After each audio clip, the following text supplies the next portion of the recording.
Kabajamoo dhaggeeffattoota keenyaa diigamuu gaa'elaa keessatti miidhaa daa'imaa fi dinagdee irratti uumamu qophii torban lamaan darban keessatti afaan Amaariffaan isiniif qopheessuun keenya ni yaadatama. Har'a immoo seenaa nama tokkoo isiniif qabannee dhiyaanneerra nu hordofaa.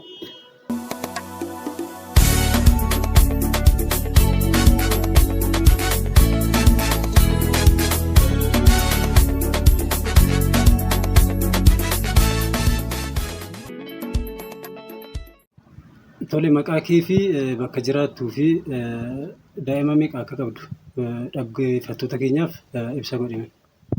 Maqaan koo Fedhashii Dajaneen jedhama. Bakka hin jiraadhu kondominiyeemii naannoo kondominiyeemii jiraadha. Ijoollee lamaan qaba. Abbaa manaa kee faana jiraatta moo amma kophaa jiraatta? Abbaa manaa kun irratti gatee deeme ijoollee. Sababni sirratti gatee deeme maali? Rakkoo maaliitiin daa'ima kana sirratti gatee deeme? Isin jedheetuma rakkoo nama tokkollee osoo hin uumamin na gatee too deeme narratti gatee isin jedhee deeme. Haala kamiin ijoollee kana gargaaraa jirta ammati? Ijoollee kana mucaasa tokko dadhabnaan mucaa waggaa 9 qaba. Isa dadhabnaanan namaaf kenne barumsallee barachaa hin jiru isin jedhee horii namaa eegaa jira inni waggaa 9. Isa kanammoo uffata namaa miicceen bakka qodaa namaa dhiqeen akkasittiin guddisaa jira. Mee gaafa walitti dhuftani abbaa manaa kee kana faana haala kamiin walitti dhuftan? Akkasumatti bakka wal jaalanneetuma yeroo saniif maatiin keenya irree osoo hin beekin walitti dhufne yeroo san kanatti. Maatiin osoo hin beekin? Sana booda hoo? Sana booda maatiidhaanis wal barree bakka anis hin barbaadu naan jedhee bakka nagatee too deeme bakka warra qabeenya qabuun barbaada anis hin barbaadu jedhee nagatee deeme yeroo san. Gaafa gaa'ela kana dhaabbattanii maatiin gidduu galanii gaa'ela kana godhattanii moo fedhiidhuma keessaniin wal jaalattanii waliin jiraachuu jalqabdan? Dura fedhii keenya waliin jiraachuu jalqabne. Isa booda maatiidhaan wal barree bakka maatiidhaanis erga wal barree booda bakka erga ijoollee kana godhannee booda nagatee too deeme irratti gatee.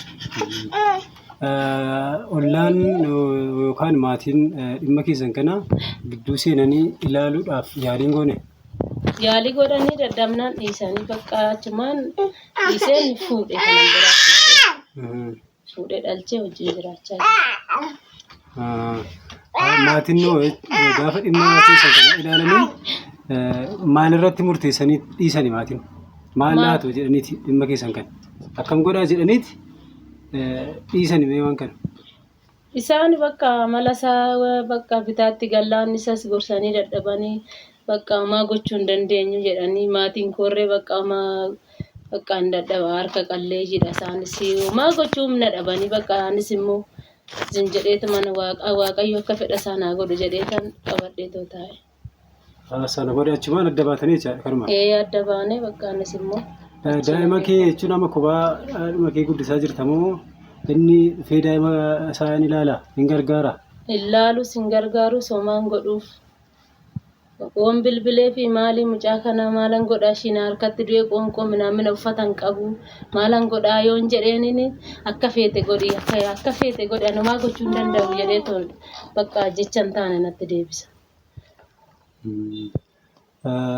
Egaa isa faana yeroo jiraattuu fi amma kophaa kee yeroo jiraattu jijjiiramni maaltu jira? Yeroo isa faana jiraattu ijoolleen kee seeraan guddatu moo egaa isa faana adda baateeti miidhaan ijoollee kee irra ga'e yookaan sirra ga'e maaltu jira? Durumallee inni bakka hin qamaa hin dhugaa maa gochuuf hin danda'u duras ijoollee kana kophaadhuma koonila ofii kiyyaatti dadhabeetan duras homaa maqaadhumaaf malee homaa gochuuf hin danda'u duras anumatu wajjin hin dadhabeetu guddisaa ture ijoollee kana bakka asii. Homaas naan godhu bakka ergasumaallee gargaaroon jedhe tole hin jedhu isaaf jedhee nan dhiise bakka silaa homaas hin godhuufi yoon kassasellee homaan godhuuf jedheetan tirfin walii gadi ijoollee kana gabuu bulchee mana murtiirra walii gadi hin deemu jedhee dhiise. Seeraan gaafattee? Seeraan mana murtiis hin deemu maalan godhaa mana murtiillee yoon deeme homaa silaa hin godhuufi hin caatii hin dhugaa caatii qamaa hin dhugaa homaan fayyadu jedheetan bakka abdii kutadheetoo dhiisee wakiyyaan akka ta'etti itti dadhabeetan guddisa jedheetu.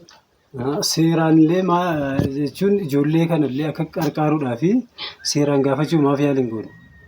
Akkatti bakka yoo mana murtii deeme agabuu buulaa ta'uun uffata namaa sanillee miicuu dhiisee yoon irraa deeme gaafas immoo agabuu buluulaa mana duwwaatti gatee deemu garaa koo dadhabeetan bakka maalan godha jedheetan dhiise mala dhannoo. Dhiibbaa asirratti hin qabuure wanti kun kophaa kee amma otoo karaa seeraatiin gaafattee seerri daa'ima keedhaa fi waan ittiin inni gargaaruu danda'u gargaaru jechuu ni danda'a. Dhiisuu keedhaaf immoo miidhaan ijoollee keerran gahu ati hin dadhabdu hammam gargaara seeraanuu barumsa isaanii baratu ijoolleen kun.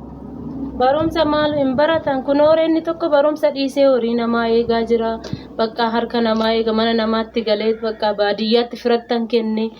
Bakka homaa barumsan argatu iyyuu isa kana dhiisaati inni barumsan argatu.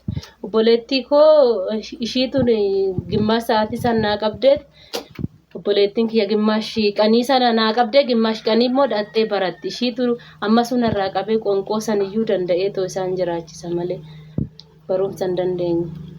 Mana jireenyaa kan jiraachaa turtanii kan waliin mana qabdu moo akkamitti jiraachaa turtan jechuun ammoo eessa jiraattu? Mana waliin hin qabnu istooruma namaa keessa jiraachaa turre mana nama mana eegichaa jechuudha. Mana namaa keessa turre isa keessa abbaan manaa suni nu baasee erga deemes immoo manuma namaa keessa jira. Manni isaa manuma barrii kan hin qabne isin jedhee mana namaa kadhadheetti galee sharaa maskooti barriitti rukutadhee isa keessatti galaa jira.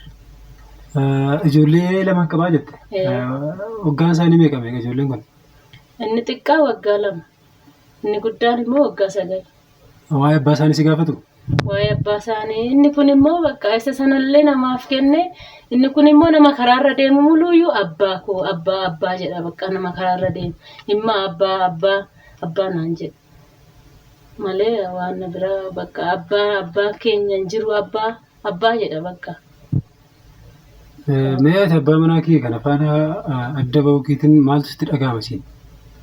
Abbaa manaa kee wajjin adda bahuun bakka baay'eedhumallee duras bakka baay'ee waan na rakkisaa tureefu baay'ees waan bakka nan gargaaru durumallee isin jedhee na rakkisaa hin caatii qama'ee dhugee galee na rakkisaa ture bakka baay'ee jireenya dhiphina keessan ture durumallee kophaa koo ijoollee wajjin rakkachaan ture. Karaa seeraatiin hin deemne jettee otoo amma karaa seeraatiin daa'ima kee kan namni sii qabu jiraate namni si gargaaru jiraate abbaa manaa kanarraati qabeenya ati argachuu qabdu kan waan ijoollee keettiin guddistu waan argachuu dandeessu jira. Qabu ofiisaattuu waan tokko hin qabu. Homaa qabeenya hin qabu bakka waan hojjetu ittiin qamaa ittiin dhugaa homaa faayidaa tokko irra nooshuu hin qabu. Homaa yoo waan irraa fuudhu hin qabu. Abbaan manaa kee maatiin qabu? Haadhaaf abbaa qaba? Qaba. Abbaa fi haadha isaatti waan kana himtee rakkoo kana hiikuudhaaf yaaliin goone isaan? Isaan gaafadhee itti mee homaa gochuu hin dandeenyu fedha isaatiin malee fedha keenyaan hin deemu inni. Bakkaas gorsinee dadhabnee homaa gochuu hin dandeenyu akka fedha keetti jiraadhu naan jedhan isaan. Tolee egaa amma yeroo baay'ee namoonni baay'een fedhii mataa isaaniitiin walitti dhufanii wal fuudhanii ka'aniiti adda bahu yeroo baay'ee. Mee ati fedhii maatiin ala deemanii gaa'ila dhaabbachuun kun bu'aa qaba moo bu'aa hin qabu jettee yaaddati? Faayidaa takka illee hin qabu bakka waan takka bu'aa tokko hin qabu. Maatii ofii beeksisanii jaalalaan nama bakka maatii ofii beeke nama kabaju nama maatii ofii kabaju kabaja maatii ofiitiin akka heerumaniif akka wal fuudhaniif dabarsaaf kana baay'ee bakka naannatti dhagahame akkasittiin gaa'ila dhaabu kootti baay'ee bakka. Baay'ee natti dhagahamee jira. Mee namoota biraadhaaf fakkeenya akka ta'uu fi barumsa akka ta'uudhaaf mee ergaa maalii dabarsuu qabda dabarsitaaf? Bakka fedha maatii isaaniitiin jaalala maatii isaaniitiin akka miidhaa boodatti isaaniin irraan hin geenyeef akka isaan fedha maatii isaaniitiin gaa'ila dhaabbatanii akka kootti akka miidhaa isaan irraan hin geenye kanan dabarsaaf. Oke, sagantaa kana kan hordofanii namoota baay'eetu jira. Maal akkasii gargaaran barbaadame? Bakka mana jireenyaallee bakka sharaa itti waxxaradhe sharaa keessatti hin gala mucaan koo halkan rafee hin bulu. Qorri na harkatti bakka baay'een rakkachaa jira waan ta'eef mana jireenyaallee waan nyaataniillee bulan bakka ijoolleen kiyya waan nyaatanii bulan waan uffatan bakka kana akkanan barbaada. Lakkoofsa namoonni sagantaa kana hordofanii karaa barbaachisaa ta'een si gargaaruu danda'u jenneetu yaadna. Kanaaf lakkoofsa bilbilaa kee kaa'uu dandeessa. Duwwaa 9 23 58 55 68. Mee wanta ani sin gaafatin wanti keessa keetti hafeera jettee yaaddu yoo jiraate dhaggeeffattoota keenyaaf irra deebiitii ammas ifa godhina.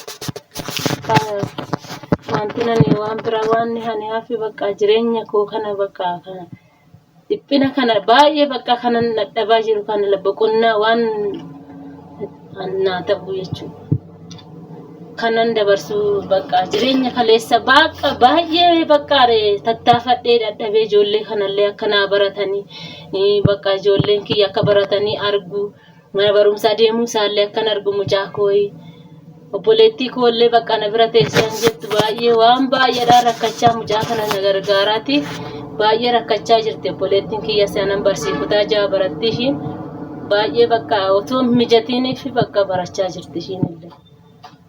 Kanas immoo baay'ee natti dhaga'amaa jira obboleettii koo rakkisu warri koollee harka qalleeyyii waan ta'aniif bakka obboleettii koo gargaaruu hin danda'anii obboleettii koo wajjinis baay'ee rakkachaa jira.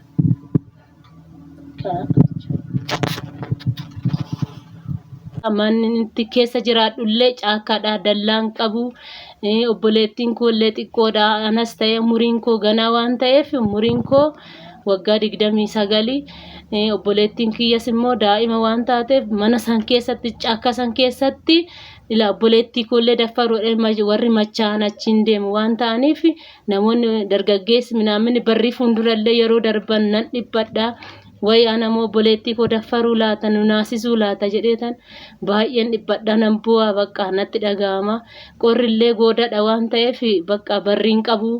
Qorrillee anas mucaa koo dhibeera nu buusa qaniidhaan dhukkubsannaa waan baay'eedhaan miidhamaa jirra waan ta'eef nu gargaaruu dandeessu warri sinitti dhaga'ame. Mee amma lakkoofsa bilbilaa kee fi lakkoofsa herreega lakkoofsa baankii qabdu dhaggeeffattoota keenyaatiif ifa goota.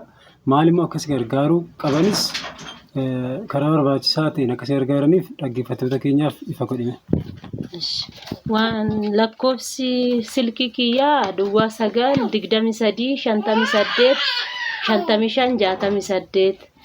Lakkoofsi buukii kiyyaa immoo kanaan warri na gargaaruu barbaadan 34 50 53 6. Oromiyaa International Baankiidha lakkoofsi buukii kiyyaa kanarratti na gargaaruu dandeessu. Ijoolleen koo waan nyaatanii bulan hin qabanii ofii kiyyaallee bakka dhiphina guddaa keessan jira. Kanarratti na gargaaruu dandeessu. Ijoollee koo gargaartan jechuun ana gargaartan jechuudha. Ijoolleen koo baay'ee bakka dhiphina guddaa keessan jira waan ta'eef kanarratti na gargaara warri dhaggeeffattoonni hundumtuu kanarratti na gargaaruu dandeessu. Ishi sagantaa kanarratti fugeedhaa fi baay'ee si galatoomfadha.